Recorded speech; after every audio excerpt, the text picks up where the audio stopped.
quero pedir para os irmãos abrirem as Bíblias, por favor. Nós vamos ler Romanos capítulo 12, verso 2, apenas o verso 2, e eu quero conversar em cima dessa temática de hoje, de dentro para fora. E Romanos 12, 2, eu acredito que é um texto importantíssimo de nós conversarmos aqui nessa noite, debaixo da instrução do Espírito, amém? Estão felizes com Jesus? Glória a Deus por isso. Então, Romanos 12, 2, uma vez mais, minha esposa não pôde estar aqui. Nós estamos com o babyzinho lá, um mês e quase batendo 2 meses. Então saí lá de casa, recebi alguns gorfos, mas tudo bem, não tem problema. A esposa foi se banhar e falou assim: você segura ele um pouquinho? Aí eu falei: claro, a gente está testando a mamadeira, porque ela precisa sair um pouco também, gente? A mulher fica tão em casa nesse período. Aí eu falei para ela: vamos testar a mamadeira, Então ela fez a retirada do leite, e aí acho que eu dei um pouco demais para ele. E ele deu um jato, e sujou um pouco. Eu falei assim: que bom que eu estava com uma outra camiseta. Mas nós estamos felizes porque a família está crescendo, isso é muito bom. A minha esposa, quando casamos, tinha vontade de ter 6 filhos. Eu falei para ela: meu amor, vamos embora, se é isso que Jesus tem, vamos embora. Eu falei para ela: vamos para cima. Na maca da cirurgia, ela estava lá no centro cirúrgico, ela olhou para mim e falou assim: eu acho que esse é o último. Eu falei: tô contigo, o que você falar, eu também tô contigo. Então por isso que ela não está aqui. Eu queria trazer a pequenininha, mas aí eu falei: filha, faz companhia para a mãe. Então nós temos 2 pequenos, uma menina de 8 e um menino agora de quase 2 meses de vida, e nós estamos muito felizes por isso, amém? Bom ter família, gente? Então Romanos 12, 2 diz assim, eu vou ler aqui na King James, mas a versão é a mesma, o final é o mesmo. Diz assim a palavra: e não vos amoldeis aos sistemas deste mundo, mas sede transformados pela renovação das vossas mentes, para que experimenteis qual seja a boa, agradável e perfeita vontade de Deus, amém? Esse é um texto que eu ouvi demais, no processo, não que eu seja um senhor, mas no processo de juventude, quando eu estava ali nos primeiros passos com Jesus, eu tinha um líder que frequentemente ele citava esse Romanos 12, 2 para mim. Ele falava: Vitor, o ápice da vida de um cristão é ele viver a vontade de Deus. Ele falava para mim. Ele falou assim: a melhor coisa na vida de um homem é ele viver a vontade de Deus. Porque às vezes nós temos uma visão do que é sucesso a partir daquilo que a sociedade nos imprime, A sociedade, ela deixa impresso para nós, principalmente agora com as redes sociais tão em alta, o que é sucesso. E às vezes nós deturpamos na nossa mente o que é o verdadeiro sucesso. E quando nós olhamos para a palavra de Deus, Romanos 12, versículo 2, mostra o que é o verdadeiro sucesso. O sucesso da vida de um homem, da vida de uma mulher, da vida de um jovem, da vida de uma criança, da vida de uma pessoa, é viver a boa, agradável e perfeita vontade de Deus, amém? Esse é o sucesso. Independente dos bens que nós adquirimos, independente do status que nós temos diante da sociedade, independente de qualquer coisa, o que é sucesso diante dos olhos de Deus é um homem estar debaixo do centro da sua vontade. Porque tudo aquilo que nós fazemos longe da vontade de Deus é um insucesso, amém?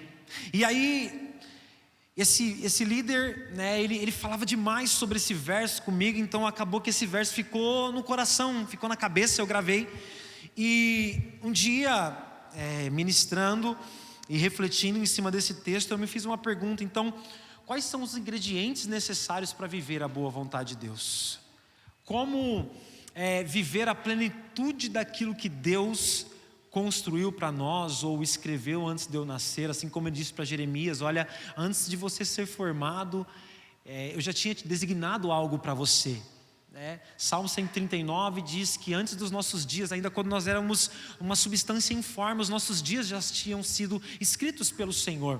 Então eu acredito que existe algo da parte do Senhor para nós. Então, como viver isso na plenitude? Nós vamos entrar nesse tema de dentro para fora. Por que é importante nós entendermos que a transformação deve ser feita de dentro para fora? Romanos 12, 2 diz: o apóstolo Paulo começa orientando os irmãos que estão em Roma, dizendo assim: olha, não vos amoldeis ao sistema desse mundo.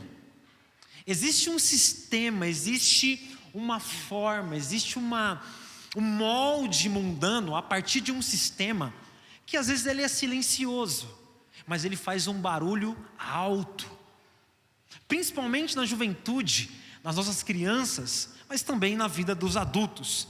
Então, quando eu olho para o texto de Romanos 12:2, irmãos, eu preciso entender que quem está ouvindo esse texto pela primeira vez, o apóstolo Paulo está falando esse texto, escrevendo para os cristãos, ou para as pessoas que tinham recebido Jesus e que estavam em Roma. Então, entendendo que Paulo está escrevendo esse texto para pessoas que já entendiam quem era Jesus, ou estavam num processo de maturação, estavam crescendo em maturidade, nós começamos a ter um norte aqui daquilo que Deus quer falar conosco nessa noite também. Então, Paulo está falando com os cristãos que residiam em Roma. O versículo 1 nos mostra isso, porque o versículo 1 de Romanos 12 diz assim: portanto, caros irmãos, rogo-vos pelas misericórdias de Deus que apresenteis o vosso corpo como um sacrifício vivo, santo e agradável a Deus, que é o vosso culto racional. Então Paulo está falando para pessoas que já prestavam culto a Deus, né? Então eram cristãos, pessoas que já tinham entregado a sua vida para Jesus. E eu coloquei algumas coisas aqui, eu quero ler com vocês. Não existe a possibilidade de alguém viver uma renovação da mente sem Jesus. Eu posso ser instruído por um coaching, eu posso, para aqueles que vivem de repente no mundo corporativo, eu posso fazer diversas mentorias, eu posso me capacitar em uma das faculdades mais bem conceituadas dentro do MEC, eu posso fazer tudo isso, mas nada tem o poder de renovar a minha mente se eu não estiver em Jesus. Então por que Paulo está falando isso para os irmãos? Olha, vocês não podem se amoldar ao sistema desse mundo, porque vocês precisam serem transformados pela renovação da vossa mente. Então Paulo está falando isso para quem já conhecia Jesus, para quem já tinha uma caminhada. Então não existe renovação de mente sem Jesus. Não existe viver o de dentro para fora. Não existe uma transformação de dentro para fora sem Jesus. Amém? Glória a Deus por isso. Então, por que não existe isso? Porque o homem, a verdade é que o homem tem um DNA adâmico dentro de si. O homem, ele está inclinado ao pecado. O homem que está longe de Jesus, que não caminha com Jesus, que não recebeu Jesus em sua vida, ele não tem capacitação necessária para produzir uma renovação da sua própria mente. E às vezes nós vamos ver algumas pessoas cansadas, tentando produzir com a força do seu próprio braço aquilo que só Jesus pode fazer. Só Jesus pode renovar a nossa mente. Só a palavra. Gente, vocês lembram? Eu tenho dificuldade com esboço, eu vou lá para frente. Vocês lembram Nicodemos? Vocês lembram aquela história em João capítulo 3, quando Nicodemos chega diante de Jesus e fala assim: olha, eu vou aqui na NV Victor, tá? Não vou ferir a Bíblia, tá? Eu só vou explicar aqui de jeito. Olha, Nicodemos, por que você faz tudo isso? Olha as maravilhas que você... Como que eu posso agora entrar no reino de Deus? Jesus fala para ele assim, João 3,5, fala: olha, se você não nascer de novo, se você não nascer da água e do Espírito. Quando nós vamos ver Efésios no capítulo 5, versículo 25 ou 26, não me lembro aqui de cabeça agora, a Bíblia diz que essa água é o lavar da palavra. Então Jesus estava dizendo para Nicodemos: se você não nascer da palavra e do Espírito, se a palavra de Deus não gerar fé no seu coração, e o Espírito não te fazer uma nova criatura, você não vai conseguir acessar o reino dos céus. Então, gente, não existe renovação de mente sem Jesus. Não existe. Então por isso que nós precisamos nos lançar ao Senhor. E eu já quero avançar aqui então para o primeiro ponto. Eu quero falar sobre renovação de mente. Eu quero falar sobre esse tema de dentro para fora. Vitor, então para viver a vontade de Deus precisa ter uma renovação de mente, que é um processo. Como se dá esse processo? Como acontece esse processo? Vamos ler aqui, ou melhor, eu vou ler o primeiro ponto. Ponto 1. Não podemos produzir a renovação da nossa mente, porque nós não temos poder para isso, amém? Isso não está no nosso alcance como homens. Então nós não podemos produzir a renovação da nossa mente, mas nós temos responsabilidade no processo. Irmãos, fazendo um paralelo, nós também não podemos produzir o avivamento. Nós falamos muito sobre avivamento, mas a produção do avivamento não está nas nossas mãos. Nós vivemos o avivamento, mas nós não produzimos ele. Quando nós vamos ver João Batista, nós cantamos aqui, abrindo o caminho, construindo o caminho. João Batista, ele não produz um avivamento, mas ele pavimenta uma estrada. Então no processo de renovação da mente, eu não tenho o poder de renovar a minha mente, mas eu tenho responsabilidade de pavimentar o caminho para Jesus renovar a minha mente. Olha isso, vamos lá. Então, olha a instrução do apóstolo Paulo, ainda em Romanos 12:2, vamos morar nesse texto. Ele diz assim para os irmãos que estavam em Roma: não vos amoldeis ao padrão deste mundo, mas sede transformados pela renovação da vossa mente. O que o apóstolo Paulo estava falando para os irmãos? Olha, não façam isso, façam isso daqui. O apóstolo Paulo está dando uma direção para os irmãos: não se amoldem ao padrão desse mundo, mas sejam transformados pela renovação da vossa mente. Então os irmãos não poderiam promover a renovação, mas em uma escolha, eles tinham que tomar uma decisão de viver de acordo com aquilo que Paulo estava orientando eles. Deuteronômio, a Bíblia vai dizer que Moisés ali, escrevendo aquele texto, ele vai dizer assim, olha, que Deus ele mostra um caminho, e ele mostra um outro caminho e dá uma direção. Escolhe o caminho da bênção. É mais ou menos isso que Paulo está falando. Olha, não se amoldem ao padrão desse mundo, mas permitam ser transformados pela renovação da vossa mente. Eu não estou dizendo que que Deus não é soberano para fazer. Não estou falando que Ele, então quer dizer que Ele precisa 100% da minha permissão. Se eu não permitir, eu não quero entrar nesse. Não é isso que eu quero dizer, não é isso que eu quero trazer. Mas nós temos responsabilidades, irmãos, de dizer não para o sistema e sim para o processo de renovação da mente. Então, Paulo está falando para quem aqui? Para cristãos, para pessoas que receberam Jesus, para pessoas que tinham fé. Então ele está dizendo que existem pessoas que têm fé, que são moldadas pelo sistema do mundo. Ele está dando uma orientação: não se amoldem, permitam ser transformados pela renovação da vossa mente. Mas tem pessoas que permitem que o molde mundano faça a vida dele. Olha, por exemplo, vamos usar um exemplo aqui. Nós vamos ver que os irmãos de Jesus, Tiago, por exemplo, que escreve a epístola, era uma das pessoas que recriminavam o ministério de Jesus. A casa de Jesus não acreditava no seu ministério. Eles viam Jesus todos os dias, eles conviviam com Jesus todos os dias, mas eles decidiram não acreditar e até zombar do ministério de Jesus. Ao ponto de uma vez dizer assim: olha, você não é quem você diz que você é? Por que você está se escondendo? Vai lá, se mostra lá, você não é o bom? Então, eles decidiram por um momento não acreditar no ministério de Jesus. Então, a nossa vida também é feita de algumas decisões. E quando nós falamos de uma renovação de mente, a nossa mente é o núcleo das nossas ideias. A mente é o núcleo do arbítrio, das decisões humanas. O homem toma decisões, sim ou não? Nós não tomamos decisões? Eu não vou, eu vou comer.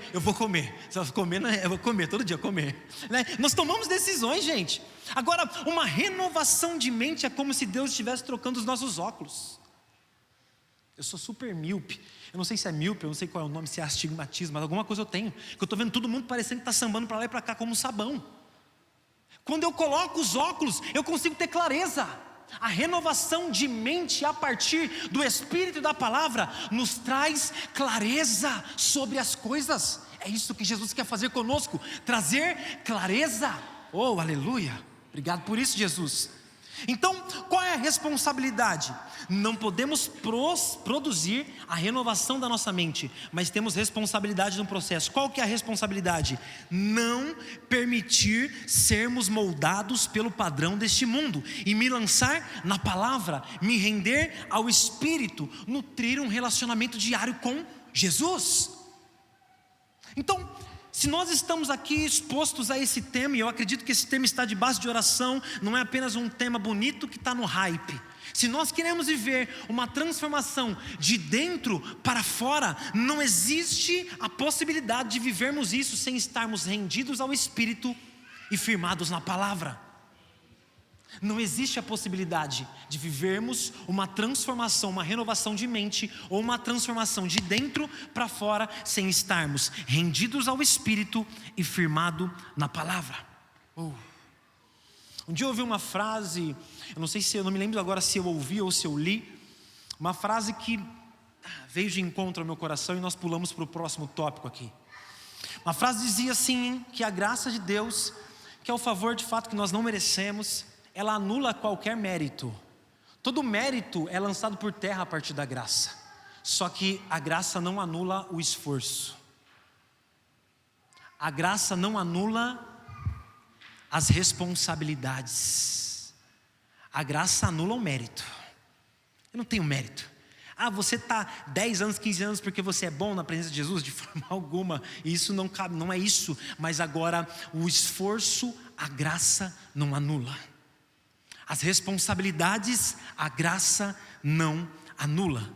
Então, para nós fecharmos esse primeiro ponto, no processo de renovação da mente, nós temos a responsabilidade de, a partir da palavra, de decidir fazer aquilo que a palavra nos orienta. Paulo disse aos irmãos que estavam em Roma: não se amoldem ao padrão deste mundo, sejam transformados pela renovação da vossa mente. Amém? Primeiro ponto. Nós avançamos então agora para o segundo ponto, para entendermos o que é essa renovação da mente. Eu não sei quantos aqui sabem, eu posso beber essa água que está aqui? Posso? Dá licença? Eu não sei quantos aqui sabem, mas eu acredito que vocês saibam, mas o Novo Testamento ele foi escrito na sua essência na língua grega, e eu sempre gosto de pegar a tradução do original para entender o que o texto está dizendo.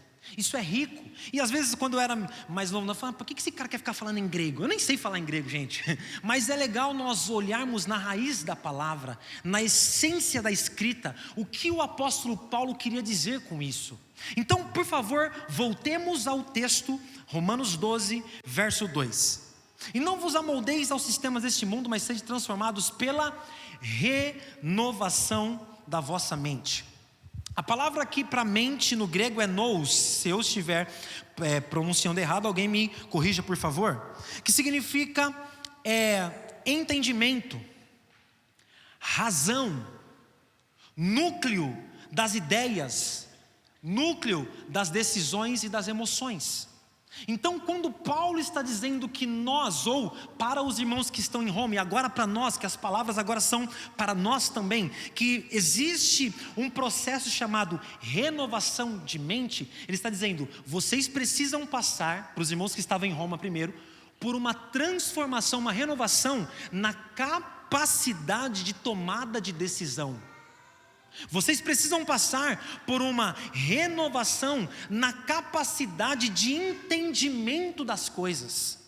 Paulo está dizendo: vocês precisam agora sofrer ou passar por uma renovação das suas emoções e das ideias que vocês têm. Então nós começamos a clarear o que de fato Paulo estava falando.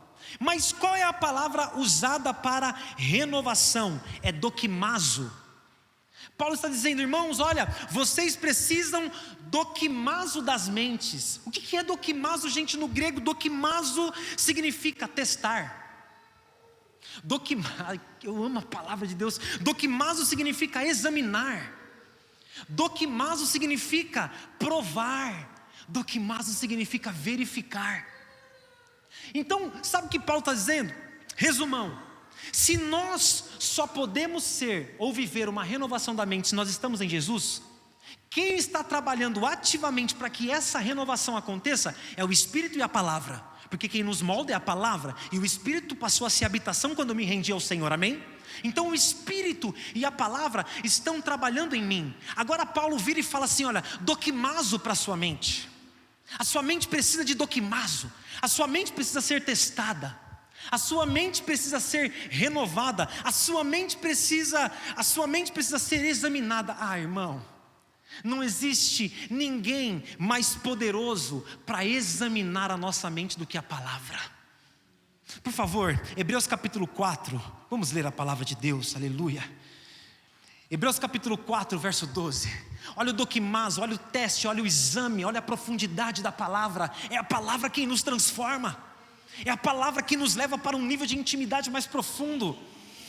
Hebreus capítulo 4, versículo 12 diz assim: porquanto a palavra de Deus é viva e eficaz. Aleluia. Eu sou empolgado, viu, gente?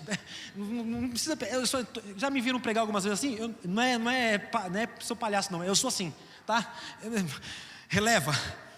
Mais cortante que qualquer espada de 2 gumes, capaz de penetrar até ao ponto de dividir a alma e espírito, juntas e medulas, e é sensível ou apta para perceber ou discernir os pensamentos e as intenções do coração. A palavra chega aonde ninguém consegue chegar.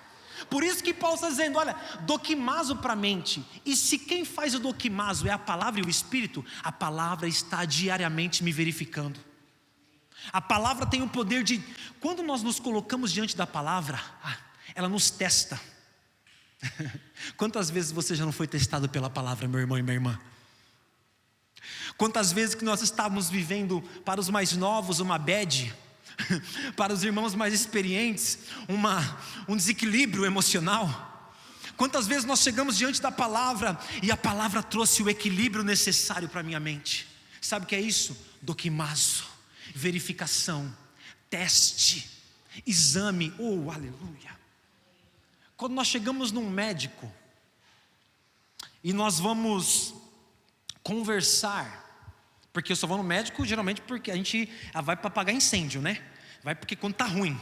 Mas se nós sentamos na cadeira, qual é a primeira palavra que o médico faz? Será que você pode participar? Está liberado. O que está acontecendo? Não é assim? Eu não sei se tem algum irmão aqui que trabalha na área da medicina ou no hospital, de fato, alguém? Alguém? Não? Ok. Então, o que está acontecendo? Não é assim? A primeira palavra do médico, às vezes ele, bom dia para os educados, né? Porque tem uns que não olham mais, mas tudo bem, vamos falar do sistema, né? Bom dia ou não, mas o que está acontecendo? Quando a gente abre a palavra, não é que a palavra fala o que está acontecendo, mas nós começamos a passar por um exame do médico dos médicos, se vocês me permitem falar isso. Porque diante do médico fala assim, olha, eu estou com uma dor aqui, doutor. Isso aqui é normal, né? A ciência diz que 80% das pessoas vão ter ou já teve dor na lombar. Então eu estou falando aqui porque todo mundo vai se identificar. Se não agora, depois. Amém? Então eu falo, doutor, estou com uma dor aqui, rapaz. Estou com uma dor aqui do lado esquerdo, do lado direito. Tudo é o ciático agora. Não, é o ciático. É o ciático. É o ciático, doutor. Tá. Então o que eu tenho que fazer? Então, a partir do exame, ele vai dar a direção para o tratamento correto. A palavra examina e já dá o tratamento. A palavra faz isso. Porque quando eu me coloco diante da palavra, eu estou numa bad, eu estou vivendo uma loucura, e eu não sei com quem eu falo, eu sei, coisa linda é ter conselheiros, coisa linda é ter pessoas para nós desabafarmos, mas o conselheiro, o líder, o amigo, o pai, o irmão, o pastor, não consegue chegar onde a palavra chega. Não tem o poder, humanamente falando. O psicólogo mais capacitado, o psicólogo com as melhores graduações, não tem o poder de chegar onde a palavra chega, porque o psicólogo trata de fato com as coisas que são corriqueiras aqui, olha, mas a palavra consegue tratar o nosso espírito.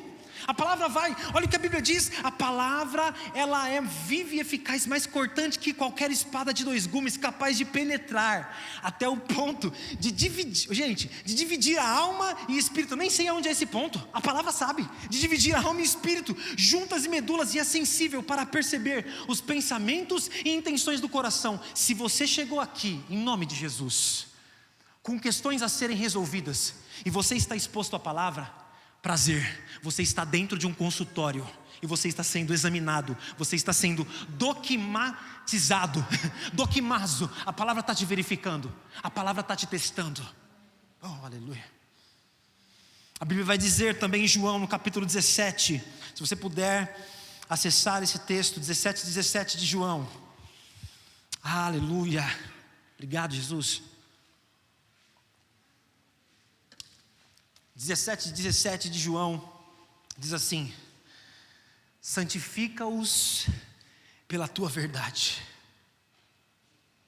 a tua palavra é a verdade, a palavra não mente, a palavra não falha, a palavra não erra, ela vai e faz aquilo que apraz ao nosso Deus, ela não volta vazia. Então, o doquimazo da mente, a verificação, o exame, a profundidade que a palavra consegue chegar, para que nós tenhamos uma renovação de mente, é poderosa. Agora está aqui o que o pastor falou, a oração que ele fez, quando nós vamos ver Mateus 13, se eu não me engano, se minha memória acho que está boa, Mateus 13 nós vamos ver, talvez um dos textos mais ricos da palavra de Deus, que vai falar que o semeador saiu a semear. O semeador sai a semear, ele encontra alguns terrenos e cai um pouco ali, cai um pouco aqui, e nós vamos ver que o terreno bom, ele tem uma característica. O terreno bom é comparado à pessoa que entende e aplica. Entende e aplica. Entende e aplica. Esses dias, parêntese, recebi uma mensagem no Instagram: Vitor, meu amigo, você poderia me tirar uma dúvida? Aí eu falei, se eu conseguir. Ele falou, cara, eu estou orando, é errado, ele falou assim, é errado orar por uma coisa, direto, sem parar, é orar, é pecado, errado, você consegue me dar uma luz? Mas foi tão instantâneo a resposta a partir da palavra, foi assim, blá, blá, blá. Eu falei, nossa, nem eu sabia que eu sabia isso. Eu falei, meu Deus do céu, nem eu sabia. E aí eu respondi, quando eu terminei de responder, eu senti uma impressão no meu espírito: por que você não está aplicando a palavra que você está liberando? Mas foi uma cacetada, não sei se já aconteceu contigo. Eu estou orientando o irmão, gente, aqui ó, aí o espírito, uma impressão no meu espírito: por que você não aplica a palavra? Nossa, eu falei, meu Deus, por que eu não estou fazendo isso? A palavra pode mudar a minha vida, pode renovar a minha mente. Então, irmãos, o doquimazo que Paulo está dizendo para os irmãos que estão em Roma, ele está falando assim, olha, vocês serão testados pela palavra, vocês serão verificados pela palavra. Não é esse verificado do Instagram com a bolinha azul, não é? Você pode comprar. Hoje você compra a verificação do Instagram. Com a palavra você não compra, não é assim não.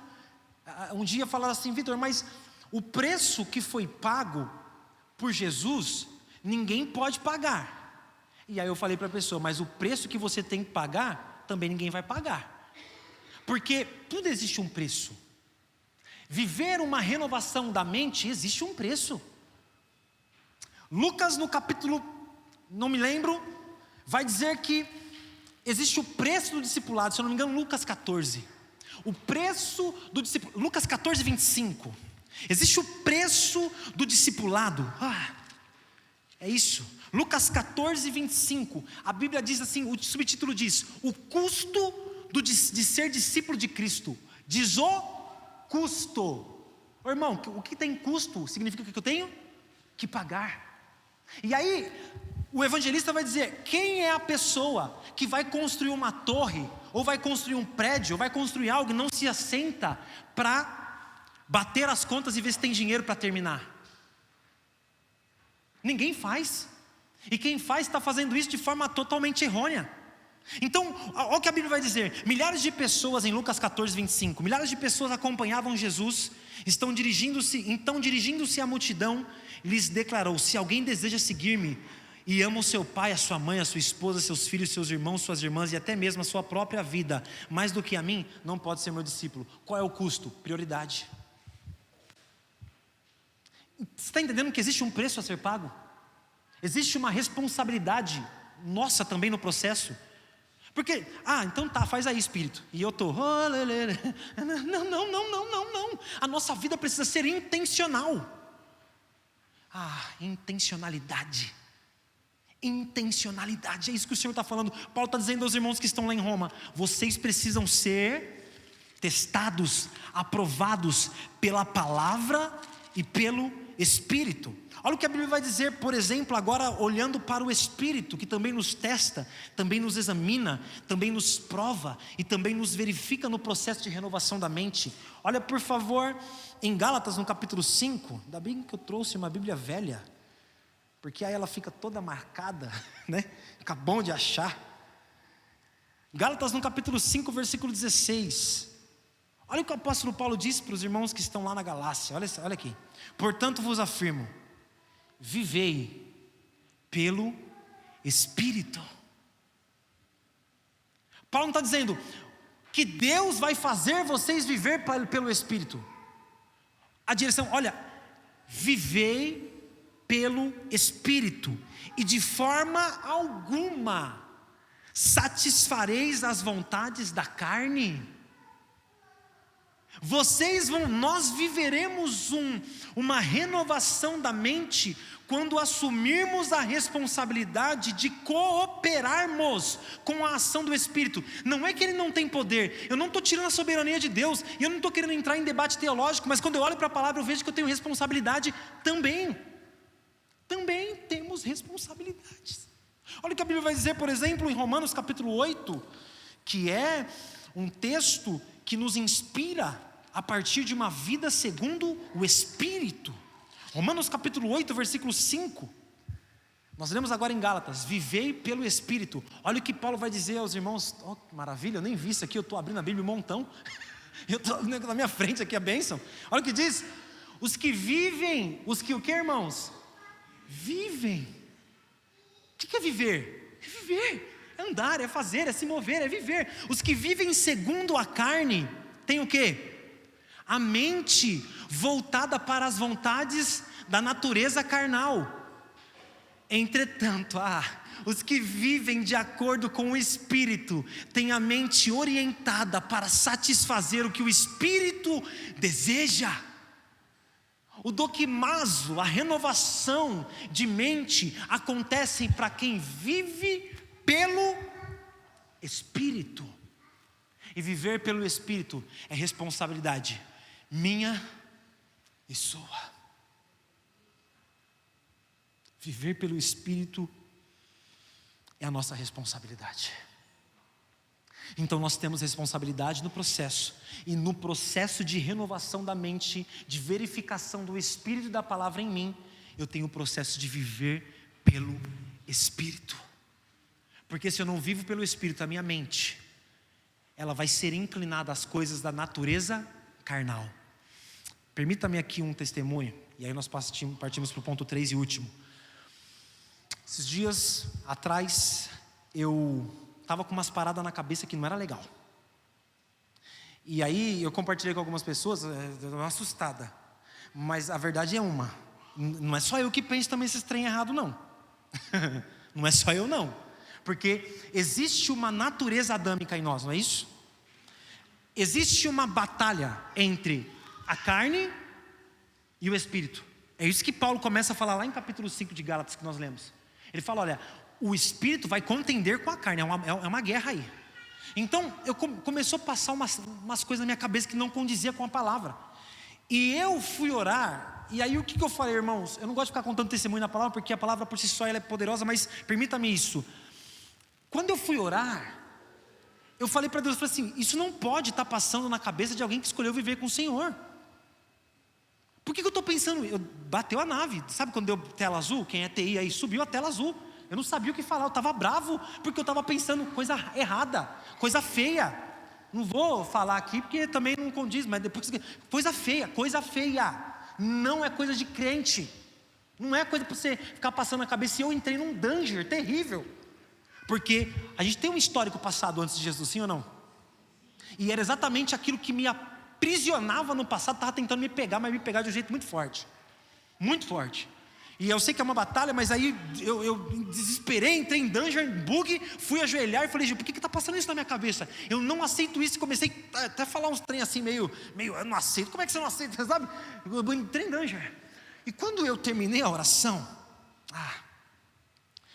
e aí eu fui para a palavra, fui em Gálatas no capítulo 5, em Efésios no capítulo 5, e tem um texto que diz que agora nós não somos mais governados pela vontade da carne. Uma coisa, aí o que eu entendi? Olha como a palavra nos verifica, nos testa. O que eu entendi? Isso até pode passar na minha cabeça, mas agora permitir com que ela faça ninho é a minha responsabilidade. E aí logo eu falei, não, isso não vai fazer ninho na minha cabeça, isso não é para mim. Em nome de Jesus, eu sou renovado no Espírito, e eu vou viver com o Senhor, e vai dar tudo certo. Amém, amém. Deu aquela acordada. Deixa eu te falar uma coisa.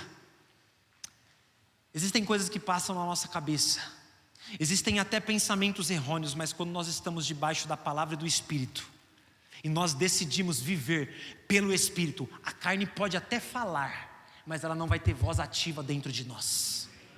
Ela não vai ter, ficou famosa essa frase, lugar de fala. Se nós vivemos pelo Espírito, a carne não vai ter lugar de fala. E nós partimos para o último tópico. Eu fui hoje bem raiz. Bíblia impressa e na caneta, né? E fui escrevendo. Agora, Vitor, no processo de renovação da mente, para onde Deus, a partir do Espírito e da palavra, quer nos levar? A viver a boa, perfeita e agradável vontade de Deus. Nós vemos o texto, amém. Mas você pode ir um pouco mais profundo? Você pode me mostrar na palavra qual é talvez esse lugar? Qual é o outro nome desse lugar? 1 Coríntios capítulo 2, versículo 16. Agora eu estou mal acostumado, estou esperando ali na tela. nem fui para a Bíblia, você viu? O cara se acostumou. Olha ali, esse é o lugar aonde o Espírito e a palavra quer levar a nossa mente renovada. O apóstolo Paulo, escrevendo aos irmãos que estavam em Corinto, falou assim: quem jamais conheceu a mente do Senhor, para que possa instruí-lo? Todavia, esse é o lugar. Nós temos a mente de Cristo. A renovação da mente alcança o ápice quando esse verso é uma verdade na minha e na sua vida.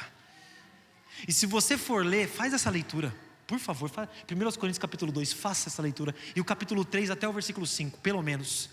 Você vai ver que Paulo fala de 3 tipos de pessoas. Ele fala do homem natural, ele fala do homem carnal, ele fala do homem espiritual. O homem natural é o homem que é conduzido pelos seus instintos carnais. Deu na telha, ele faz. Lembra quando você era assim? Agora vou fazer. Sabe quem é o homem carnal? O homem que vive pelos seus sentimentos. A pior aberração, para usar uma palavra bonita, é quando uma pessoa vira para um jovem ou para uma adolescente e fala assim: o que seu coração está dizendo? Fala assim: que eu tenho que ser feliz. Aí a pessoa do outro lado fala: então faz o que o seu coração está dizendo. Quem nunca ouviu um trem desse? Um dia eu conversando e discutindo com uma pessoa de uma questão que eu não aceito, ela falou assim: mas a pessoa ama. Eu falei assim: ama o que ama? O sentimento é enganoso. O sentimento é mega enganoso. Eu não sei se eu falei na última passagem aqui, mas o coração, ele tem uma raiz de engano, porque o homem é um homem caído. E se eu vivo pelos meus sentimentos e instintos carnais, eu vou quebrar a cabeça. Eu vou correr, como dizia os amigos, na subida. Vai cansar. Então Paulo, em 1 Coríntios capítulo 2, ele fala sobre o homem natural, que é o homem que vive pelos seus instintos carnais. E ele fala sobre o homem carnal. Quem é o homem carnal? É o homem que recebeu a Jesus, é o homem que já teve a fé gerada no seu coração, se tornou a habitação do Espírito, mas é imaturo. 1 Coríntios capítulo 3, versículo 1, ele diz assim: olha, eu não vos pude falar como a pessoas espirituais, porque vocês são como crianças. Ah lá, irmãos, não vos pude falar como a pessoas espirituais, mas como a pessoas carnais. E aí o restante do versículo explica: quem é a pessoa carnal? Como a crianças em Cristo, imaturidade.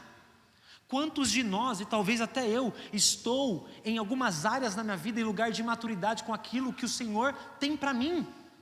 Eu preciso crescer, eu preciso avançar no processo de renovação da mente. Para que nós tenhamos a mente de Cristo, nós precisamos ser crentes maduros. E é exatamente isso que é um homem espiritual. Quando o apóstolo Paulo vai já que o irmão está abrindo ali, então 1 Coríntios capítulo 2, os últimos dois versículos, se não me engano 16, 1 Coríntios capítulo 2 e 15, ele vai explicar quem é o homem espiritual. Contudo, aquele que é espiritual pode discernir todas as coisas, e ele mesmo por ninguém é compreendido, porquanto, aí vai, quem jamais conheceu a mente do Senhor? Quem tem a mente de Cristo? O homem espiritual. E quem é o homem espiritual? O homem maduro na fé, o homem que se sujeitou ao Espírito e à palavra, e o Espírito e a palavra levou ele para o lugar de maturidade. Agora eu vou dizer, Deus vai usar quem para nos orientar? Pessoas. Será que você pode falar isso? Pessoas. Nós vamos ser levados para o lugar de maturidade, não vamos ser mais levados de um lado e para o outro por ventos de doutrinas, como diz Efésios capítulo 4, porque apóstolos, como que é os 4 ministérios, os 5 ministérios? Eu esqueci, fugiu. Apóstolos, mestres, evangelistas, profetas, evangelistas. Essas pessoas são o quê? Elas recebem, assim ele designou alguns para apóstolos, profetas, evangelistas, pastores e mestres. Essas pessoas, elas recebem, o quê? São pessoas. São pessoas. Se você for seguir o versículo, vai no 12, vamos no 12, vamos lendo. Olha lá. Com o propósito de aperfeiçoar os santos para a obra do ministério, para que o corpo de Cristo seja edificado. Vamos lá? Olha lá. Verso 13, por favor. Até que todos alcancemos a unidade da fé e do conhecimento do Filho de Deus e cheguemos à maturidade, atingindo a medida da estatura da plenitude de Cristo. Se nós não sujeitarmos as pessoas que Deus levantou para nos orientar, nós nunca teremos a mente de Cristo. E a pior coisa hoje é ver pessoas que querem se sujeitar a outras, que fala, não, essa pessoa está o ferro está afiando o ferro, né? Isso que a Bíblia fala. Essa pessoa está me esmerilhando, ela está chegando junto comigo, porque Deus está usando ela para me fazer crescer, porque Deus está usando ela para concluir o processo de renovação da minha mente, para que eu chegue a ter a mente de Cristo. Irmão, em nome de Jesus, que nessa noite nós saiamos daqui com algumas certezas do nosso coração. Não temos o poder de nos transformar de dentro para fora, mas nós temos responsabilidade no processo de renovação da mente. Nós saímos daqui para que nós cheguemos até o lugar de maturidade, que é ter a mente de Cristo, nós precisamos nos sujeitar às pessoas que Deus levantou ao nosso redor. Porque se Deus levantou um pastor, se Deus levantou um para apóstolo, se Deus levantou um para mestre, se Deus levantou essas pessoas, é para que nós cheguemos até a estatura do varão perfeito, que é a maturidade. O Senhor está fazendo algo aqui, e pela palavra, por meio da fé e por meio da palavra. E eu gostaria de terminar dizendo: quem está nos governando, a carne ou o Espírito? Se a carne está nos governando, dificilmente nós vamos viver uma renovação da mente. Agora, se o Espírito é aquele que nos governa, certamente nós estamos no processo de maturação, e isso é coisa linda. Eu quero te pedir para você ficar sobre os pés, em nome de Jesus, para nós orarmos, por favor. Orarmos de acordo com essa palavra. Não sei se vocês quiserem, não sei como que é aqui, mas se vocês quiserem se posicionar. Que alegria estarmos diante da palavra, meus irmãos. Glória a Deus por isso. Talvez você chegou aqui com situações a serem resolvidas no campo da mente, né? No núcleo das ideias, no núcleo das emoções.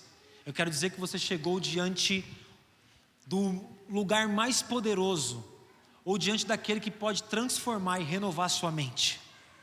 Que a partir dessa palavra o Senhor possa gerar em mim e em você uma nova forma, uma nova cosmovisão de entender a vida, de olhar para as coisas, de discernir, de tomar decisão, de sentir. Em nome de Jesus, que o Senhor nos renova, que o Senhor renove a nossa mente. Eu quero convidar você para fechar os teus olhos, para nós orarmos mediante essa palavra. Senhor, Nós te louvamos, Pai, por esse tempo na Tua palavra. Nós te agradecemos porque a Tua palavra, ela é viva e ela é eficaz e ela não mudou. Quando o Senhor escreve, quando a Bíblia diz aqui em Hebreus capítulo 4, versículo 12, não tem prazo de validade. Não tem um dia que a palavra seria mais efetiva e um dia que ela seria menos efetiva, mas que o nosso coração esteja como uma terra fértil para recebê-la, Pai. Em nome de Jesus, que eu e os meus irmãos em Cristo que aqui estamos nessa conferência de adoração ao Teu nome, debaixo dessa temática, tenhamos a nossa mente renovada. Pai, qual é o cômodo, se o Senhor me permite dizer assim, qual é o cômodo da minha mente que precisa de uma renovação para agora? Qual é o cômodo da mente dos meus irmãos que estão aqui, que precisa de uma renovação para ontem? Ah, Senhor Deus, talvez isso está minando a nossa força. Talvez nós estamos dizendo, eu estou desanimado é porque nós estamos vivendo debaixo da carne, não debaixo do Espírito. E aí nós necrosamos, paralisamos uma atividade do Espírito em nós que precisa andar em concordância. Pai, nós estamos aqui nessa noite dizendo sim pelo processo da renovação da mente, dizendo sim a Deus pelo processo de construção da mente de Cristo em nós. Pai, não importa se vai doer, não importa, ó Deus, se vai nos tirar algumas coisas, afinal, a Tua palavra nos ensina que para ganhar é necessário perder, que para ganhar é necessário perder algumas coisas, que nós percamos, ó Pai, aquilo, ó Deus, que for necessário, mas nós não queremos perder a Tua presença. Como o apóstolo Paulo diz, olha para mim, o viver é Cristo, e o morrer é... Eu quero fazer dessa frase uma verdade na minha vida. Eu quero ver os meus irmãos também fazendo a menção desse versículo com verdade. Pai, o viver é Cristo e o morrer é ganho, porque quem tem Cristo já alcançou o ápice da felicidade, a plenitude do sucesso na vida. Pai, nós não precisamos de nada além do Senhor. O carro, o dinheiro, o bom trabalho, Pai, tudo isso são coisas temporais. São coisas temporais. É claro que nós precisamos, mas quem tem o Senhor, segundo a Tua palavra, tem tudo. Quem tem o Senhor tem tudo, Pai. Nos ensina a ter satisfação em Ti. Nos ensina a fazer como a Tua palavra diz em Salmos 37, deleita-te no Senhor e Ele satisfará os desejos do teu coração. Nos ensina a deleitarmos em Ti, a dizer, eu estou satisfeito com o que eu tenho, porque o que eu tenho é tudo, eu tenho Jesus. Fala ao meu coração, Pai. Louvado seja o Teu nome, Jesus, nós Te agradecemos. Glórias ao Senhor. Adora o Senhor.